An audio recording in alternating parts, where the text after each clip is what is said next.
హైదరాబాద్ నిజాం కాలేజ్లో విద్యార్థుల ధర్నా కొనసాగుతోంది. యూజీ విద్యార్థులకే 100% హాస్టళ్లను కేటాయించాలని డిమాండ్ చేస్తున్నారు. అలాగే హాస్టల్లో సరైన వసతులు కల్పించాలని నినాదాలు చేశారు. తమకు న్యాయం జరిగే వరకు ఆందోళన విరమించే ప్రసక్తే లేదంటూ హెచ్చరించారు. మరింత సమాచారం మా ప్రతినిధి కిరణ్ భూపతి అందిస్తారు.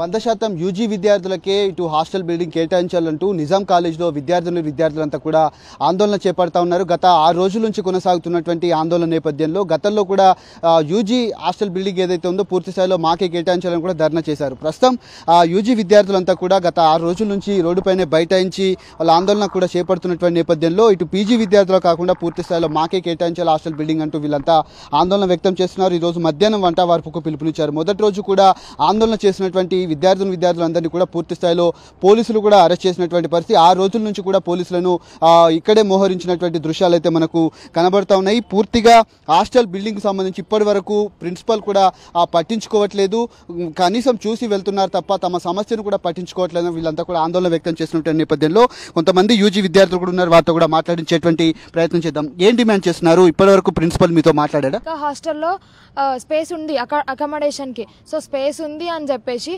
అప్పుడు పీజీ వాళ్ళకి కూడా కల్పిస్తాము అని అంటే మేము ఒప్పుకున్నాము.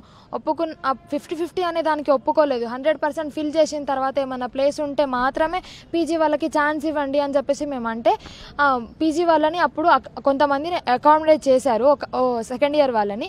సో వాళ్ళే ఇప్పుడు కూడా కంటిన్యూ అవుతున్నారు. ఇప్పుడు దోస్తు నుంచి 2024లో దోస్తు నుంచి ఒక్కొక్క కోర్సు నుంచి 60 మందిని అడ్మిషన్స్ తీసుకుంటున్నప్పుడు మరి మా స్ట్రెంత్ పెరిగినట్టే కదా. మా స్ట్రెంత్ అప్పుడు 30 మందే ఉన్నారు ఒక్క కోర్సుకి, ఇప్పుడు 60 మంది ఉంటే 60 మందికి మీరు హాస్టల్ అకామిడేషన్ కూడా కల్పించాలి కదా. ఒకటి ఏమైతే సెకండ్ ఇయర్లో థర్డ్ ఇయర్లో మేము హాస్టల్ ఫెసిలిటీ కోరుకుంటున్నామో ఆ హాస్టల్ ఫెసిలిటీ ప్రతి ఒక్కరికి ఉండాలి. అడ్మిషన్ ఎవరైతే నిజాం కాలేజ్లో తీసుకున్నారో ఆ ఒక్కొక్కరికి తప్పకుండా హాస్టల్ ఫెసిలిటీ అనేది ఉండాలి. ఆ హాస్టల్ ఫెసిలిటీ 100% యూజీ వాళ్ళకి ఇచ్చేదాకా ఇక్కడ నుంచి కదలబోమని కఠినంగా చెప్తున్నాము.